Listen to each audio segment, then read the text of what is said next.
എന്റെ കുടുംബത്തിൽ കയറി നീ കളിച്ചു. നീ ഒരുത്തിയാണ് ഇപ്പോഴത്തെ ഈ പ്രശ്നത്തിന്, എന്റെ ഫ്രസ്ട്രേഷൻ, അവസ്ഥയ്ക്കും കാരണം. നീ ഒരുത്തിയാണ് എന്റെ കുടുംബത്തിൽ കയറി കളിച്ചത്. നീ ഒരുത്തി മക്കളെ തമ്മി തല്ലിച്ച്, മക്കളെ അമ്മയും തമ്മി തല്ലിച്ച് നീ ആസ്വദിക്കുന്നുണ്ടല്ലോ ഇപ്പൊ. നീ ആസ്വദിക്കടി. നീ ഒരു കുടുംബത്തിൽ കയറി നീ. നമസ്കാരം, വണക്കം and welcome back to my channel. അപ്പോൾ നമ്മുടെ രേണു സുധി, കിച്ചു, ഷഫീന ബീവി എന്നിവരെ കേന്ദ്രീകരിച്ചിട്ടുള്ള വിവാദങ്ങളെക്കുറിച്ച് നിഷ്പക്ഷവും രസകരവുമായിട്ടുള്ള ഒരു വീഡിയോ ആണ് ഇന്ന് നമ്മൾ ഇവിടെ പങ്കുവയ്ക്കുന്നത്. സോഷ്യൽ മീഡിയയിൽ ഇപ്പോൾ തല്ലുമാലകളുടെ കാലമാണല്ലോ. പ്രത്യേകിച്ച് രേണു സുധി, കിച്ചു, ഷഫീന ബീവി എന്നിവരെ ചുറ്റിപ്പറ്റിയുള്ള പുതിയ വിവാദങ്ങളും വാർത്തകളും ഒക്കെ നിങ്ങളൊക്കെ ശ്രദ്ധിച്ചു കാണുമല്ലോ.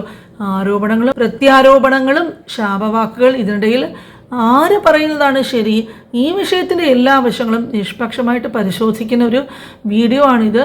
നമ്മൾക്കിത് ഓരോന്നായിട്ട് എന്താണെന്നുള്ളത് നോക്കാം. ആദ്യമായിട്ട് കിച്ചുവും രേണു സുധിയും തമ്മിൽ എന്താണ് പ്രശ്നം? എല്ലാം തുടങ്ങുന്നത് കിച്ചുവിൻ്റെ വെളിപ്പെടുത്തലുകളിലൂടെയാണ്. ഇൻ്റർവ്യൂകളിൽ രേണു സുധി പറയുന്നത് പോലെയല്ല യഥാർത്ഥ ജീവിതമെന്നും തന്നെ ശരിയായി പരിഗണിക്കുന്നില്ല എന്നും കിച്ചു ആരോപിച്ചിരുന്നു. എന്നാൽ രേണു എന്താണ് പറയുന്നതെന്ന് പറഞ്ഞാൽ കിച്ചുവിനെ ആരോ മാനിപ്പുലേറ്റ് ചെയ്തതാണ്, തെറ്റിദ്ധരിപ്പിച്ചതാണ് ഇതൊക്കെ പറയിപ്പിക്കുന്നത് എന്നൊക്കെ പറയുന്നുണ്ട്. കിച്ചുവിന് പണം നൽകുന്ന കാര്യം മാത്രമാണ് രേണു പ്രധാനമായിട്ടും മറുപടിയായിട്ട് പറയുന്നത്. പക്ഷേ പണത്തേക്കാൾ ഉപരി വൈകാരികമായിട്ട് ഉള്ള പ്രശ്നങ്ങളെ കുറിച്ചിട്ട് കിച്ചു സംസാരിക്കുന്നത് എന്നുള്ളത് ഇവിടെ വ്യക്തമാണ്, ശ്രദ്ധേയവുമാണ്. അതുപോലെ ഇതിനിടയ്ക്കാണ് ഈ ഷഫീന ബീവിയുടെ രംഗപ്രവേശനം. കുടുംബ പ്രശ്നത്തിലേക്ക് ഷഫീന ബീവി കൂടെ കടന്നു വന്നതോടെ കാര്യങ്ങൾ ആകപ്പാടെ കൈവിട്ടു പോയ ഒരു അവസ്ഥയിലാണ്. രേണുവിൻ്റെ ദുബായ് യാത്രകളെ കുറിച്ചിട്ട് ഗുരുതരമായിട്ടുള്ള ആരോപണമാണ് ഷഫീന ഉന്നയിച്ചത്. രേണു ഒരു കള്ളക്കടത്ത് സംഘത്തിൻ്റെ കാരിയർ ആണെന്നും ദുബായിൽ നിന്നും സാധനങ്ങൾ കടത്തുന്നുണ്ട് എന്നുമൊക്കെയാണ് ഷഫീനയുടെ വാദം. അതാണ് എനിക്ക് മനസ്സിലായിട്ടുള്ളത്. എന്തോ സംതിങ് വെരി ഫിഷി അത് കണ്ടെത്തി. ഇവള് വരുമ്പോ ഇവളുടെ പെട്ടി, ഇവൾ കൊണ്ടുവരുന്ന സാധനങ്ങൾ നന്നായി സെർച്ച് ചെയ്തിട്ട് വേണം പുറത്തേക്ക് ഇറങ്ങാൻ. എന്നാൽ ഈ ആരോപണത്തിന് വ്യക്തമായ തെളിവുകളൊന്നും ഷഫീന ഹാജരാക്കുന്നില്ല എന്നത് നിഷ്പക്ഷമായിട്ട് നോക്കുമ്പോഴേക്കും മനസ്സിലാക്കുവാൻ സാധിക്കും. തെളിവുകളില്ലാതെ ഇത്തരം ഒരു ആരോപണം ഉന്നയിക്കുന്നത് നിയമപരമായിട്ടും ധാർമ്മികമായിട്ടും ശരിയായിട്ടുള്ള കാര്യമല്ല. അതുപോലെ തന്നെ ഷഫീനയുടെ ആരോപണത്തിന് രേണു നൽകിയ മറുപടി വളരെ രൂക്ഷമായിരുന്നു. അല്ലേ തെർത്താത്തയുടെ ശ്രദ്ധയ്ക്ക്, ഈ തെർത്താത്തേനെ കുടുംബത്തിൽ കയറ്റുന്നവരെ ശ്രദ്ധിക്കുക. ആ കുടുംബത്തെ നിങ്ങൾ ദയവ് ചെയ്ത് കയറ്റി ഇവരുമായിട്ട് സൗഹൃദം കൂടിയ നിങ്ങളുടെ ലൈഫ് നിങ്ങളുടെ കുടുംബം ചിന്ന ഭിന്നമായി പോകും. നിങ്ങൾ ഇപ്പൊ എന്നെ നെഗറ്റീവ് പറയുന്നതുകൊണ്ട് എന്നെ ഇഷ്ടമില്ലാത്ത കുറെ പേരെടുത്ത് ഇവരെ തലയിൽ വെക്കുന്നതല്ലാതെ ഇവരാരാണെന്ന് എന്താണ്, ഇവർക്ക് ദുബായിൽ എന്തായിരുന്നു ബിസിനസ് എന്നൊക്കെ നമ്മൾ ഇത് അറിഞ്ഞിട്ട് തന്നെയാണ്. നമ്മൾ ഞാൻ പറഞ്ഞ ഇവർക്ക് റീച്ചാണ്. ഇവരിപ്പം കുറെ പെണ്ണുങ്ങളുടെയും ആണുങ്ങളുടെയും ലൈഫും കുടുംബവും നശിപ്പിച്ച് കഴിഞ്ഞിട്ട് എന്നെ പിടിച്ചേക്കുവാണ്. നിന്റെ ഇതിൽ വീഴുന്നവളല്ല രേണു സുധി, മനസ്സിലായോ? നീ കുറെ കിടന്ന് കളിക്കുന്നുണ്ട്. പിന്നെ അങ്ങോട്ട് പോകുമ്പോഴത്തേന് കുറച്ച് മുട്ടായി, ഋതപ്പനൊക്കെ മേടിച്ചോണ്ട് പോകുന്ന മുട്ടായി, കുറെ പേര് നല്ല മുട്ടായി ഒക്കെ തന്നുവിടുന്ന ആ മുട്ടായി ബോധിപ്പിക്കുന്നത്. അടി ബോധിപ്പിക്കേണ്ടവരെ ബോധിപ്പിച്ചിട്ട് തന്നെയാണ് ഞാൻ അങ്ങോട്ടും ഇങ്ങോട്ടും ഫ്ലൈറ്റ് കയറി ഇറങ്ങുന്നത്, മനസ്സിലായോ?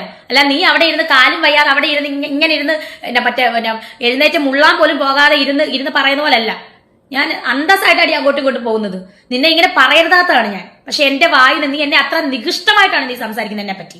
എന്റെ കുടുംബത്തിൽ കയറി നീ കളിച്ചു. നീ ഒരുത്തിയാണ് ഇപ്പോഴത്തെ ഈ പ്രശ്നത്തിന്, എന്റെ ഫ്രസ്ട്രേഷൻ, എന്റെ മാനസികാവസ്ഥയ്ക്കും കാരണം. നീ ഒരുത്തിയാണ് എന്റെ കുടുംബത്തിൽ കയറി കളിച്ചത്. നീ ഒരുത്തി മക്കളെ തമ്മി തല്ലിച്ച്, മക്കളെ അമ്മയും തമ്മി തല്ലിച്ച് നീ ആസ്വദിക്കുന്നുണ്ടല്ലോ ഇപ്പൊ. നീ ആസ്വദിക്കടി. നീ ഒരു കുടുംബത്തിൽ കയറി നീ ആ കുടുംബങ്ങൾ തമ്മിൽ ഇല്ലാതാക്കിയിട്ട് എന്റെ ഫാമിലിയെയും മറ്റേ ഫാമിലിയെയും തമ്മിൽ അടുപ്പിച്ച്, മക്കളെയും തമ്മിൽ അടുപ്പിച്ച് നീ ഗുണം പിടിക്കത്തില്ലടി ഒരിക്കലും. നീ ഗുണം പിടിക്കത്തില്ല. ഇത് കൂടുതലൊന്നും രേണുസുധിക്ക് പറയാനില്ല. തന്റെ പെട്ടിയിൽ അടിവസ്ത്രങ്ങളും മിഠായികളും മാത്രമാണ് ഉള്ളത് എന്ന് രേണു പരിഹസിച്ചിട്ടുണ്ടായിരുന്നു. എന്നാൽ ഷഫീന തന്റെ കുടുംബം തകർക്കുവാൻ ശ്രമിക്കുകയാണെന്നും മക്കളെ തമ്മിൽ അടുപ്പിക്കുകയാണെന്നും രേണു വികാരാധീനയായി പറയുന്നു. അതേസമയം കിച്ചു ഉന്നയിച്ച ഗൗരവകരമായിട്ടുള്ള കാര്യങ്ങൾക്ക് കൃത്യമായിട്ടുള്ള മറുപടി നൽകാതെ ഷഫീനയെ തെറി വിളിക്കുന്നതിലാണ് രേണു കൂടുതൽ ശ്രദ്ധ കേന്ദ്രീകരിച്ചത് എന്നുള്ള വിമർശനവും ഇവിടെ ഉണ്ടായിരുന്നു. ഈ പോരാട്ടത്തിലേക്ക് അടുത്തതായി എത്തിയത് ദിയ സാനയാണ്. രേണുവിനെ ശക്തമായി പിന്തുണച്ച ദിയ ഷഫീന ബീവിയെ കഠിനമായിട്ടുള്ള ഭാഷയിൽ തന്നെ വിമർശിച്ചു. നാശം പിടിച്ചവൾ. സംസാരിക്കുമ്പം നീ എന്നെ പറ്റി പഠിച്ച് മനസ്സിലാക്കി അറിഞ്ഞിട്ടൊക്കെ വരണം. നിന്റെ ചട്ടുകാലം വെച്ചുകൊണ്ട് നീ കാട്ടവരാത്തിന് ഇരുന്ന് കഴിഞ്ഞാല് നീ വിവരം അറിയും മറ്റേ മോളെ. ഞാൻ പറഞ്ഞു, ഞാൻ രേണുസുധിയെ സപ്പോർട്ട് ചെയ്യുന്നു, എനിക്ക് രേണുസുധിയെ ഇഷ്ടമാണ്, ഞാൻ ആ സ്ത്രീയെ സപ്പോർട്ട് ചെയ്യുന്നു. അപ്പം കിച്ചു പറഞ്ഞ വിഷയമായിട്ട് ബന്ധപ്പെട്ടിട്ട് എന്താണ് പറയാനുള്ളതെന്ന് ഞാൻ പറഞ്ഞു, കിച്ചുവിന്റെ ട്രോമയൊക്കെ എനിക്ക് മനസ്സിലാവും. പക്ഷെ കിച്ചുവിന്റെ ചുറ്റുപാട് നിൽക്കുന്ന, കിച്ചുവിനെ ഇപ്പൊ വന്ന് ഇളക്കി വിടുന്ന ആളുകള് ഭയങ്കര പ്രശ്നമായിട്ടുള്ള ആളുകളാണ്. അവരെയൊക്കെ ഒന്ന് ശ്രദ്ധിച്ചാൽ കൊള്ളാം. നാളെ അമ്മയും മക്കളും ഒക്കെ ഒന്നാവും. അവസാനം ഈ പറഞ്ഞ കാട്ടവരാതങ്ങൾ ഇങ്ങനെ കാണിച്ചുകൊണ്ടിരിക്കും എന്ന് പറഞ്ഞു. അപ്പോ ഞാനത് ഈ പറഞ്ഞ ഇവളെ പോലെയുള്ള കുഴുത്തുരുമ്പ് പിടിച്ച സാധനങ്ങൾ കൃത്യമായിട്ട് മനസ്സിലാക്കാൻ വേണ്ടിയും ആ 10-21 വയസ്സായ കൊച്ചു കാര്യമായിട്ട് ഈ ഐറ്റം ഏതാണെന്നുള്ളത് തിരിച്ചറിയാൻ വേണ്ടിയിട്ടാണ് ഞാൻ അത് പറഞ്ഞു കൊടുത്തത്. ശരിക്കും അപ്പൊ കാണാൻ ഇവളൊരു വീഡിയോ ഇട്ടിരിക്കുക. നിങ്ങൾ കേൾക്കണം. ഫെയറാണ് അവളെ മോന്തയ്ക്കുള്ളതാണ് ഞാൻ പറയുന്നത്. എന്റെ മൂലം മതി ഇരിക്കണം അവളെ മോന്ത.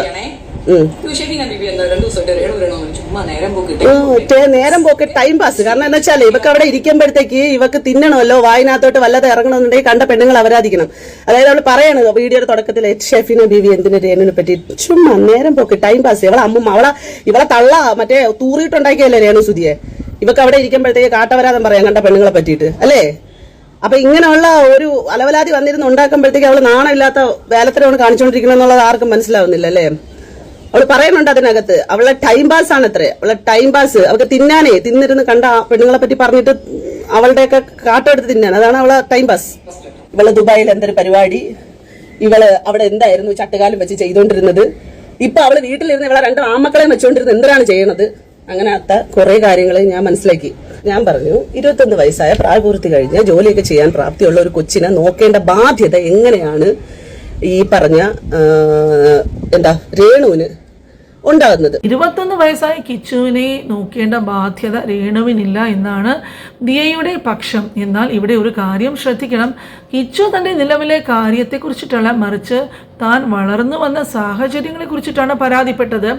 പ്രായപൂർത്തിയായ ഒരാളെ നോക്കുന്നതല്ല, മറിച്ച് ഒരു അമ്മയും മകനും തമ്മിലുള്ള ആത്മബന്ധത്തിലെ വിള്ളലുകളാണ് ഇവിടെ കാണുന്നത് എന്നതാണ് ഇവിടെ ചർച്ചയാകുന്ന ഒരു വിഷയം. ചുരുക്കത്തിൽ ഇതൊരു കുടുംബ പ്രശ്നത്തിൽ തുടങ്ങി സോഷ്യൽ മീഡിയയിലെ റീച്ചിന് വേണ്ടിയിട്ടുള്ള ചെള്ളിവാരി എറിയലിലോട്ട് എത്തി അങ്ങനെ നിൽക്കുകയാണ്. രേണുസുധിയുടെ ഭാഗത്തു നിന്നും കിച്ചുവിൻ്റെ ആരോപണങ്ങൾക്ക് വ്യക്തമായിട്ടുള്ള മറുപടി നൽകുന്നതിന് പകരം വൈകാരികമായിട്ടുള്ള പ്രകടനങ്ങളാണ് നടത്തുന്നത്. ഷഫീന ബീവി ആകട്ടെ തെളിവുകളില്ലാതെ കള്ളക്കടത്ത് പോലെയുള്ള ഗുരുതരമായിട്ടുള്ള ആരോപണങ്ങൾ ഒരു വശത്തു നിന്നും ഉന്നയിക്കുന്നുമുണ്ട്. കിച്ചുവോ തൻ്റെ ജീവിതാനുഭവങ്ങൾ തുറന്നു പറയുവാൻ കിച്ചുവിന് അവകാശമുണ്ട്. എന്നാൽ അത് മറ്റാരുടെയെങ്കിലും പ്രേരണയാണോ എന്നുള്ളത് തികച്ചും അത് വ്യക്തമാക്കേണ്ട കാര്യമാണ്. അപ്പോൾ സത്യം ഇതിനിടയിൽ എവിടെയോ ആണ്. ആരെയും കണ്ണുമടച്ച് വിശ്വസിക്കാതെ വസ്തുതകൾ നോക്കി മാത്രം അഭിപ്രായം പറയുന്നതാണ് എല്ലാവർക്കും നല്ലത്. നിങ്ങളും ഇതിനെക്കുറിച്ചിട്ടുള്ള ധാരാളം വാർത്തകൾ സോഷ്യൽ മീഡിയയിൽ കണ്ടു കാണും.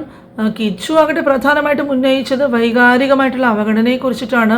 ലോകത്തിന് മുന്നിൽ കാണിക്കുന്ന സ്നേഹം യഥാർത്ഥ ജീവിതത്തിൽ ഇല്ലെന്നും താൻ വലിയ ഒരു മാനസിക വിഷമത്തിലൂടെയാണ് കടന്നു പോകുന്നതെന്നും ഒക്കെ കിച്ചു വെളിപ്പെടുത്തുന്നുണ്ട്. ഇതിന് മറുപടിയായിട്ട് രേണുസുധി പറയുന്നത് താൻ കിച്ചുവിന് പണം അയച്ചു കൊടുക്കാറുണ്ടെന്നും അവനെ വളർത്തിയത് താനാണ് എന്നുമൊക്കെയാണ്. എന്നാൽ പണത്തേക്കാൾ ഉപരി കിച്ചു ആഗ്രഹിച്ചത് പരിഗണനയായിരുന്നു എന്നത് അവൻ്റെ വീഡിയോകളിൽ നിന്നും മനസ്സിലാക്കുവാനായിട്ട് സാധിക്കുന്നുണ്ട്. അപ്പോൾ കിച്ചുവിനെ സഹായിക്കാനാണെന്ന വ്യാജേന ഷഫീന ബീവി രംഗത്തെത്തുകയും അവൻ്റെ ബാങ്ക് അക്കൗണ്ട് വിവരങ്ങളൊക്കെ പരസ്യപ്പെടുത്തുകയും ചെയ്തു. ഇത് കിച്ചുവിനെ സഹായിക്കാനാണോ അതോ രേണുവിനെ വ്യക്തിഹത്യ ചെയ്യുവാനാണോ എന്ന് ഒരു ചോദ്യം കൂടി ഉയരുന്നുണ്ട്. കൂടാതെ രേണുസുധി വിദേശത്ത് പോകുന്നത് സ്വർണ്ണക്കടത്തിനാണെന്ന ഗൗരവകരമായിട്ടുള്ള ആരോപണവും ഷഫീന ഉന്നയിക്കുന്നുണ്ട്. അപ്പോൾ ഷഫീനയുടെ ആരോപണങ്ങളെക്കുറിച്ച് മുമ്പ് പറഞ്ഞതുപോലെ രേണു പുച്ഛിച്ച് തള്ളുകയാണ് ചെയ്തത്. തൻ്റെ പെട്ടിയിൽ എന്തൊക്കെയാണ് ഉള്ളത് എന്നുള്ളതൊക്കെ രേണു വെളിപ്പെടുത്തുന്നുണ്ട്. അതുപോലെ ഷഫീന തൻ്റെ കുടുംബം തകർക്കുവാനായിട്ട് ശ്രമിക്കുകയാണെന്നും മക്കളെ അടുപ്പിക്കാൻ നോക്കുകയാണെന്നും ഒക്കെ ഇവിടെ പറയുന്നുണ്ട്. അപ്പോൾ ഈ വിഷയത്തെക്കുറിച്ചിട്ട് നമ്മൾ വിശദമായിട്ട് ചർച്ച ചെയ്തു കഴിഞ്ഞു. ഇതിൽ നിന്ന് നമുക്ക് മനസ്സിലാക്കാൻ സാധിക്കുന്ന ചില പ്രധാന കാര്യങ്ങൾ എന്താണെന്ന് പറഞ്ഞാൽ സോഷ്യൽ മീഡിയ എന്നതൊരു 2 അറ്റമുള്ള വാളാണ്. ഒരു വശത്ത് ഇത് ആളുകൾക്ക് അവരുടെ സങ്കടങ്ങൾ തുറന്നു പറയാനുള്ള വേദിയാകുമ്പോൾ മറുവശത്ത് ഇത് വ്യക്തിപരമായിട്ടുള്ള തർക്കങ്ങൾ പരിഹരിക്കാനുള്ള ഒരു യുദ്ധ കളമായിട്ടാണ് മാറുന്നത്. രേണു സുധിയും കിച്ചുവും തമ്മിലുള്ളത് ഒരു അമ്മയും മകനും തമ്മിലുള്ള വൈകാരികമായിട്ടുള്ള പ്രശ്നമാണ്. അത് വീടിനുള്ളിൽ തീർക്കേണ്ട കാര്യമായിരുന്നു. എന്നാൽ ഇത് പൊതുസമൂഹത്തിന് മുമ്പിലേക്ക് വന്നപ്പോൾ പലരും ഇതിൽ നിന്നും മൈലേജ് ഉണ്ടാക്കാൻ ശ്രമിക്കുന്നു എന്നതാണ് സത്യം. ഷഫീന ബീവിയെ പോലുള്ളവർ ഈ തർക്കത്തിലേക്ക് കടന്നു വരികയും തെളിവുകളില്ലാതെ കള്ളക്കടത്ത് പോലുള്ള അതീവ ഗൗരവകരമായിട്ടുള്ള ആരോപണങ്ങൾ ഉന്നയിക്കുകയും കൂടെ ചെയ്തത് കാര്യത്തെ കൂടുതൽ വഷളാക്കി. ഒരാളുടെ സ്വകാര്യ ജീവിതത്തെയും യാത്രകളെയും ഇത്തരത്തിൽ ചിത്രീകരിക്കുന്നത് അങ്ങേയറ്റം ദൗർഭാഗ്യകരം തന്നെയാണ്. അതുപോലെ തന്നെ ദിയ സനയെ പോലെ ഉള്ളവർ ഒരു വശത്തെ മാത്രം ന്യായീകരിച്ച് രംഗത്തെത്തുന്നതും എല്ലാവരും കണ്ടു. 21 വയസ്സായ ഒരാളെ നോക്കേണ്ട ബാധ്യത രേണുവിനില്ല എന്നാണ് ദിയ പറയുന്നത്.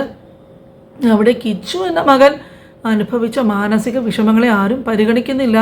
പണം നൽകുന്നത് കൊണ്ട് മാത്രം ഒരു ബന്ധം ഒരിക്കലും പൂർണ്ണമാകില്ലല്ലോ. യഥാർത്ഥത്തിൽ ഇവിടെ സംഭവിക്കുന്നത് ഒരു റീച്ച് യുദ്ധമാണ്. ഓരോ വീഡിയോയ്ക്കും താഴെ വരുന്ന കമൻറ്റുകളും റിയാക്ഷനും നോക്കിയാൽ അറിയാം, ആളുകൾ ഈ തർക്കം ആസ്വദിക്കുകയാണ്. ശാപവാക്കുകളും തെറിവിളികളും കൊണ്ട് സോഷ്യൽ മീഡിയ നിറയുന്നത് ആർക്കും ഒട്ടും ഗുണകരമല്ല.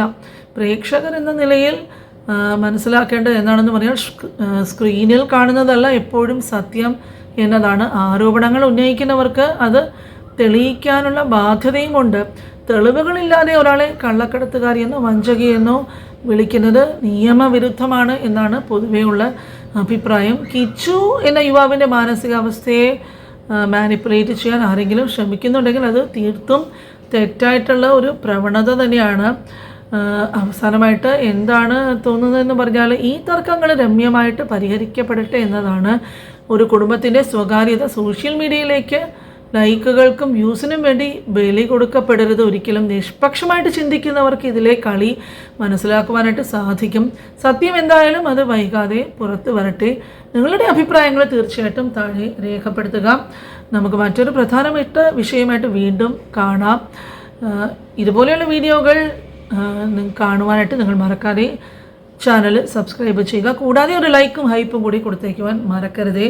ഇനിയും അടുത്ത വീഡിയോവുമായിട്ട് വരുന്നവരെ ഇതുവരെ ഈ വീഡിയോ വാച്ച് ചെയ്ത എല്ലാവർക്കും തന്നെ താങ്ക്സ് ഫോർ വാച്ചിങ്.